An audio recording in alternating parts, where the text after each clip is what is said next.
नमस्कार, आप देख रहे हैं वन इंडिया का स्पेशल सेगमेंट यूपी इस हफ्ते, जिसमें हम आपको बताते हैं यूपी की हफ्ते भर की सभी बड़ी खबरें जो सीधी जनता से यानी कि आपसे जुड़ी होती हैं। उत्तर प्रदेश में सरकारी नौकरी की तैयारी कर रहे युवाओं के लिए एक बड़ी खुशखबरी आई है। योगी आदित्यनाथ की सरकार ने शहरी क्षेत्रों में परिषदीय स्कूलों में शिक्षकों की कमी को दूर करने के लिए 11,508 सहायक शिक्षक और करीब 10,000 अनुदेशकों की भर्ती प्रक्रिया शुरू कर दी है। यानी कुल मिलाकर 21,500 नए पदों पर भर्ती होने जा रही है। सीएम योगी आदित्यनाथ ने इसका ऐलान भी कर दिया है। सबसे ज्यादा वैकेंसी बरेली जिले में है 888, कानपुर नगर में 758, मेरठ में 635, अलीगढ़ में 492, सहारनपुर में 448, लखनऊ में 444 और गाजियाबाद में 405 पदों पर ये भर्तियां निकली हैं। वहीं सबसे कम सीटें श्रावस्ती में हैं, सिर्फ 2। गौतम बुद्ध नगर यानी कि नोएडा में 6 हैं। भर्ती के लिए बीटीसी, डीएलएड या फिर समकक्ष डिग्री के साथ टेट या सीटेट पास होना जरूरी है। उम्र की सीमा भी है इसमें, 21 से 40 साल के लोग अप्लाई कर सकते हैं। अनुदेशकों का मानदेय 9,000 रुपए से बढ़ाकर 17,000 रुपए कर दिया गया है। सरकार का कहना है कि अगर स्कूलों में छात्रों की संख्या बढ़ी तो आगे भर्तियां और भी की जा सकती हैं। उत्तर प्रदेश पुलिस में अब वर्दी पहनकर सोशल मीडिया पर रील बनाना भारी पड़ सकता है। यूपी पुलिस मुख्यालय ने ऐसे पुलिसकर्मियों के खिलाफ बड़ा एक्शन लेने का फैसला किया है।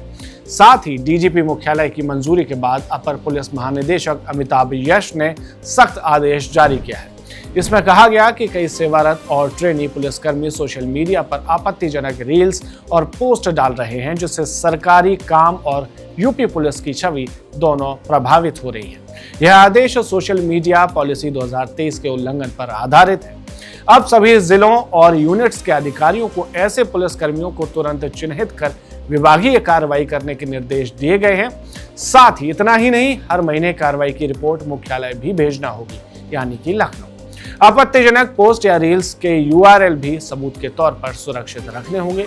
यह आदेश 15 मई 2026 को आधिकारिक रूप से जारी हो चुका है।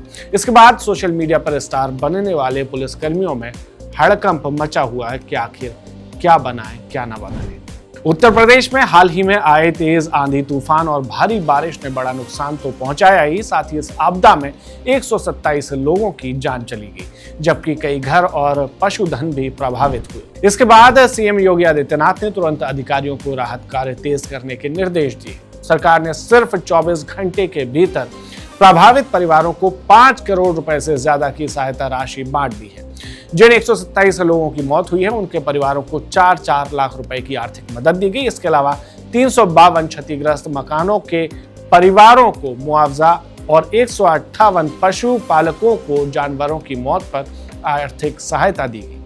सीएम ने कहा कि सरकार किसानों, पशुपालकों और हर एक प्रभावित परिवार के साथ खड़ी है। सभी 75 जिलों के प्रभारी मंत्रियों को मौके पर जाकर मदद पहुंचाने के लिए कहा गया है। सबसे ज्यादा मौतें प्रयागराज में हुई 16, भदोही में 11 और फतेहपुर में 9 दर्ज हुई। इसके अलावा रक्षा मंत्री राजनाथ सिंह और पूर्व मुख्यमंत्री मायावती ने भी पीड़ितों के परिवारों के लिए संवेदना जताई है। उत्तर प्रदेश में योगी आदित्यनाथ सरकार ने सरकारी दफ्तरों के लिए बड़े बदलाव का ऐलान किया है। दरअसल ईरान युद्ध के चलते अब केंद्र सरकार एनर्जी रिसोर्सेज जैसे पेट्रोल, डीजल और सीएनजी बचाने पर जोर दे रही है। इसीलिए सीएम योगी ने इसको लेकर बड़े कदम उठाए हैं। इसमें सरकारी ऑफिसों में एसी का तापमान 24 से 26 डिग्री के बीच रखना जरूरी होगा। इससे नीचे नहीं ले जा सकेंगे ताकि बिजली की सप्लाई बचाई जा सके। इसके साथ ही 50 से ज्यादा कर्मचारियों वाले सरकारी संस्थानों में हफ्ते में कम से कम 2 दिन वर्क फ्रॉम होम लागू करने पर जोर दिया गया है। सरकार ने डिजिटल मीटिंग्स और हाइब्रिड मोड को बढ़ावा देने के निर्देश दिए हैं ताकि यात्रा खर्च कम हो सके। मुख्यमंत्री ने मंत्रियों से हफ्ते में 1 दिन मेट्रो, बस, ई रिक्शा, साइकिल या फिर कारपूलिंग का इस्तेमाल करने की भी अपील की है। साथ ही अपने अपने काफिले में इस्तेमाल होने वाले वाहनों को 50% तक कम करने और 6 महीने तक जरूरी हालात छोड़कर विदेश यात्राओं से बचने को कहा है।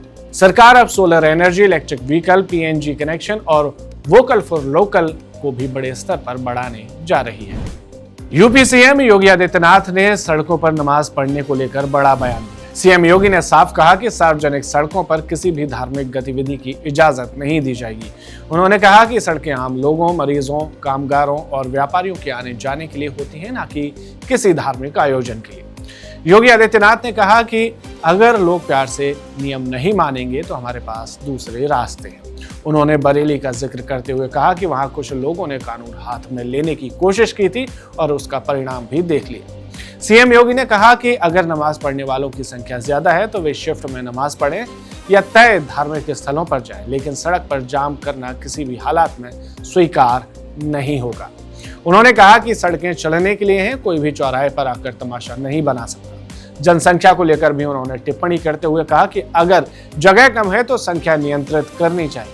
मुख्यमंत्री ने दो टूक कहा कि यूपी में कानून सब पर बराबर लागू होगा और सरकार किसी भी तरह की अराजकता नहीं होने देगी। उत्तर प्रदेश में पंचायत चुनाव को लेकर बड़ा अपडेट सामने आया है। योगी आदित्यनाथ सरकार ने कैबिनेट बैठक में डेडिकेटेड ओबीसी कमीशन बनाने की मंजूरी दे दी है। इस फैसले के बाद पंचायत चुनाव की सबसे बड़ी कानूनी अड़चन लगभग खत्म हो गई है। दरअसल पुराना ओबीसी आयोग अक्टूबर 2025 में खत्म हो चुका था और उसके पास समर्पित आयोग की कानूनी ताकत नहीं थी, जिसकी वजह से आरक्षण सर्वे नहीं हो पा रहा था। अब नया आयोग सुप्रीम कोर्ट के ट्रिपल टेस्ट नियम के तहत ओबीसी आबादी का रैपिड सर्वे करेगा और उसी आधार पर सीटों का आरक्षण तय होगा। यूपी में ओबीसी को पहले से 27% आरक्षण मिलता है, लेकिन कुल आरक्षण 50% से ज्यादा नहीं हो सकता। रिपोर्ट आने के बाद आरक्षण नोटिफिकेशन जारी होगा और फिर चुनाव आयोग तारीखों का ऐलान करेगा।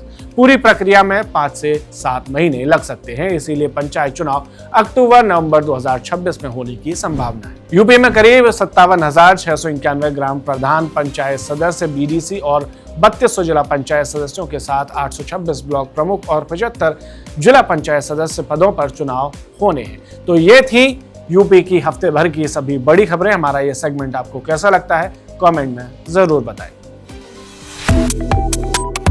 Subscribe to One India and never miss an update. Download the One India app now.